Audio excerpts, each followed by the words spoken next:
అండి మీరు కూడా ఆల్మోస్ట్ కాంగ్రెస్ అల్లయ్యకి మీరు ఏదో 80 ఇచ్చినట్టున్నారు కదా. 182 బీజేపీకి ఇచ్చామండి. 182 బీజేపీకి 80 వీళ్ళకి ఏదో ఇచ్చినట్టున్నారు. మోరార్లెస్ నియర్ బై ఇచ్చారు. ఎనీవే, సో ఇక్కడ మహారాష్ట్ర ఎలక్షన్స్ యొక్క ఇంపాక్ట్ నేషనల్ పాలిటిక్స్ మీద కమింగ్ డేస్లో జరగబోయే ఢిల్లీ ఎలక్షన్స్ మీద కానీ ఎలాంటి అవకాశం ఉంది? ఎందుకు నేను ఈ క్వశ్చన్ పర్టికులర్గా అడుగుతున్నానంటే, హర్యానా ఇంపాక్ట్ మహారాష్ట్ర మీద పడిందని చాలామంది ఆర్గ్యూ చేశారు. సో అలాగే ఇదేమన్నా అలా ఉండే అవకాశం ఉందా?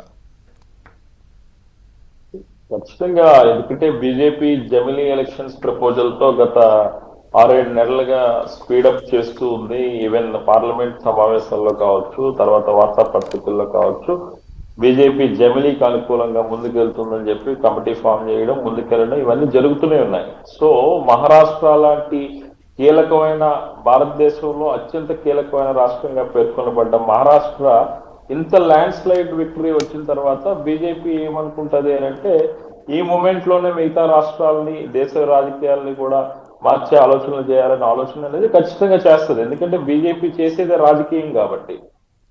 సో ఇలాంటి పరిస్థితుల్లో ఆంధ్ర, తెలంగాణ రాజకీయాల్లో బీజేపీ ఎలాంటి మార్పు తీసుకోగలుగుతుంది అని అంటే, వాస్తవంగా ఆంధ్రాలో బీజేపీకి ఏమి లేదనేది మీకు తెలుసు, నాకు తెలుసు, అందరికీ తెలుసు. ఈవెన్ పెద్దలు అక్కడ పాతూరు నాగభూషణం గారు కూడా ఉన్నారు కాబట్టి చెప్తున్నాను. బీజేపీ రోల్ తెలుగు రాష్ట్రాల్లో, ఎస్పెషల్లీ ఆంధ్రప్రదేశ్ వైపు వచ్చేటప్పటికి జీరోగానే చూడాలి. ఎందుకంటే మొన్న కూడా గెలిచిన సీట్లు ఏవైతే ఉన్నాయో అవి చంద్రబాబు నాయుడు గారు, పవన్ కళ్యాణ్ కూటమి ప్రభావంతో గెలిచిన సీట్లే కాబట్టి, ప్రత్యేకించి బీజేపీ రాష్ట్రానికి ఏవైనా పెద్దన్న పాత్ర పోషించి ఏమైనా మంచిగా చేస్తుంటే ఖచ్చితంగా వాళ్ళకి కూడా రూట్ లెవెల్ నుండి స్ట్రెంగ్స్ కానీ బిల్డ్ అయి ఉంటే, మహారాష్ట్ర, తెలంగాణలో, అట్లీస్ట్ తెలంగాణలో బీజేపీకి గ్రామ స్థాయి నుండి నిర్మాణంతో పాటు అతిపెద్ద నాయకత్వం ఉంది. చాలా గట్టిగా ఫైట్ చేస్తూ ఉన్నారు చాలా ఇష్యూస్ మీద కానీ, అన్ని విషయాల మీద.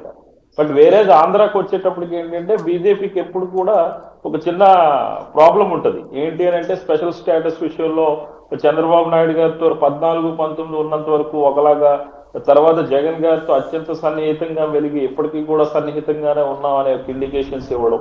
మొన్న పవన్ కళ్యాణ్ గారు అసెంబ్లీ సాక్షిగా మాట్లాడుతూ గల చెప్పారు, చంద్రబాబు గారు ఇంకొక 10 ఏళ్ల పాటు ముఖ్యమంత్రిగా చూడాలి అనే ఆలోచన చెప్పడం ద్వారా ఏంటి అని అంటే, చాలా మంది న్యూట్రల్ ఇంటలెక్చువల్స్ లో ఉండే థాట్ ప్రాసెస్ ఏంటి అంటే, పవన్ కళ్యాణ్ లాంటి వ్యక్తి అమిత్ షా కలిసిన తర్వాత ఈ స్టేట్మెంట్ ఎందుకు ఇచ్చారు అనే ఆలోచన అనేది జనరల్ గా కలుగుద్ది. ఎందుకంటే 10 ఏళ్ల తర్వాత చంద్రబాబు నాయుడు గారి వయసు 83 అయి ఉండొచ్చు.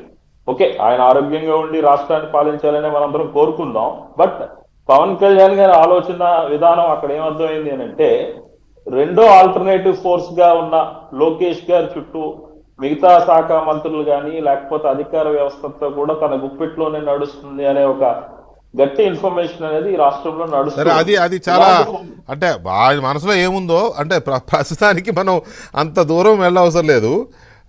అంటే ఎవరిని ఎవరో గుప్పెట్లో పెట్టుకోలేరులేండి. పెట్టుకుందామనే కోరికలు బలంగా ఉంటాయి కానీ, వెంకటకృష్ణని గుప్పెట్లో పెట్టుకుందాం రవికుమార్ అనుకున్నా, రవికుమార్ని గుప్పెట్లో పెట్టుకుందాం వెంకటకృష్ణ అనుకున్నా, అది ఫ్రెండ్లీగా ఉండాల్సింది తప్ప పట్టుదలతో అయ్యే పని కాదు కదా. రైట్, ఎనీవే, నేను అనేది ఏంటంటే, దయాకర్ గారు, మహారాష్ట్ర ఇంపాక్ట్